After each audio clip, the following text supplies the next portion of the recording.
جب اپنے دل صاف رکھیں گے تو دل پھر آئینے کی مانت ہوگا، پھر اس آئینے میں دیکھیں گے تو پھر خیر ہی نظر آئے گی۔ تو جب آئینہ ہی دھندلا کر لیا تو پھر کیا دکھائی دے گا؟ اس لیے اپنے دل کو ستھرا کریں، اپنے دل کو پاک کریں، پھر اپنے دل کے آئینے میں تمہیں ہر کوئی اچھا ہی دکھائی دے گا نا۔ کس کو پتھر مارے ناصر کون پر آیا ہے، دل کے شیش محل میں ایک ایک چہرہ اپنا لگتا ہے۔ تو پھر دل مصفا ہو گیا، دل مزکا ہو گیا، تو پھر جو ہے وہ پاکیزگی ہی پاکیزگی ہے، نور ہی نور ہے۔ خشیت الہی جب بندہ مومن کے اندر اتر آتی ہے تو پھر اس کا اندر سنورنے لگ جاتا ہے۔ جہاں کوئی کیمرہ نہیں ہوتا، جہاں کوئی ایجنسی نہیں ہوتی، جہاں کوئی دیکھنے والا نہیں ہوتا، وہاں یہ خوف طاری ہوتا ہے کہ میرا رب مجھے دیکھ رہا ہے، اور یہ تصور انسان کی زندگی کے اندر خیر لاتا ہے۔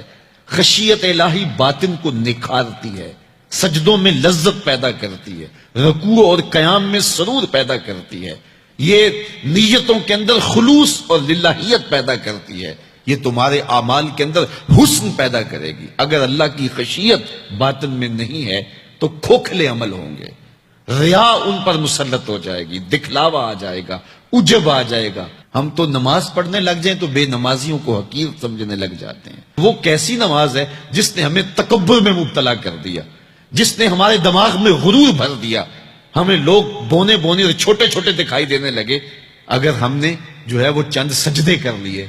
لیکن وہ لوگ جو خشیت الہی کے نور میں پرورش پاتے رہے، وہ ساری زندگیاں عبادت میں گزارنے کے بعد پھر بھی روتے تھے، پتہ نہیں ہماری باتیں بھی قبول ہوئی ہے کہ نہیں۔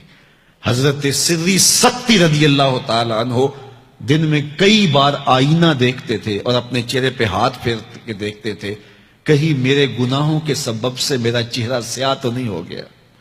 حضرت جنید بغدادی کے سکے ماموں لگتے ہیں، فرماتے ایک دن حضرت سری سکتی نے مجھے نصیحتیں کی، ایک نصیحت کی تو میرے پاؤں تلے سے زمین نکل گئی۔ کہنے لگے بیٹا جب میں مر جاؤں تو مجھے بغداد سے باہر دفن کرنا۔ تو میں نے کہا کہ حضرت لوگ تو بغداد میں دفن ہونے کو ترستے ہیں، تو آپ کہتے ہیں مجھے بغداد سے باہر دفن کرنا؟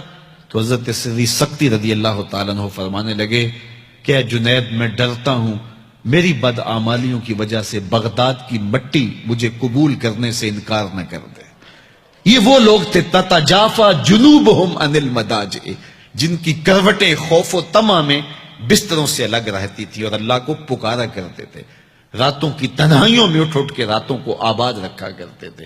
حضرت شیخ سعدی نے لکھا ہے کہ مطاف میں ایک شخص کنکروں پہ پیشانی رکھ کے رو رہا ہے اور کیا کہتا ہے، اللہ مجھے معاف کر دے نہیں تو قیامت کے دن نابینا اٹھانا، تیرا کیا تیرے بندوں کا سامنا نہیں کر پاؤں گا۔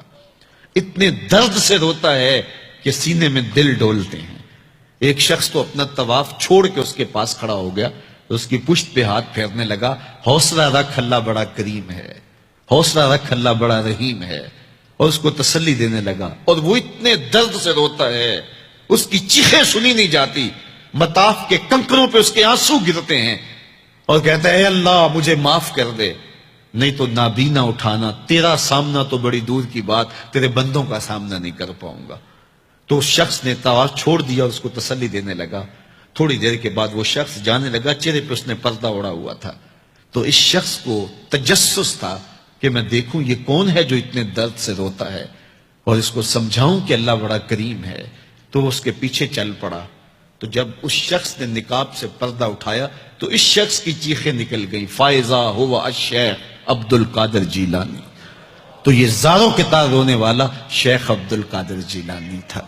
آج پیر کہتا ہے کہ میں تمہیں بخشوا دوں گا، ضمانت فراہم کر رہا ہے۔ یہ حضرت غوث اعظم رضی اللہ تعالیٰ عنہ یہ خشیت، یہ عاجزی، یہ نیاز مندی اللہ کے حضور پیش کر رہے ہیں۔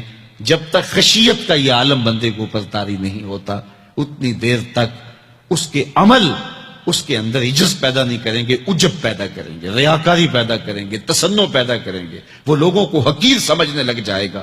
اور اس کائنات میں اس سے بڑا کیا جرم ہو کہ کوئی کسی کو حقیر سمجھے؟ تو کسی کو حقیر مت سمجھو، اپنے اعمال کا کیا یقین ہے کہ وہ قبول ہوئے کہ نہیں ہوئے؟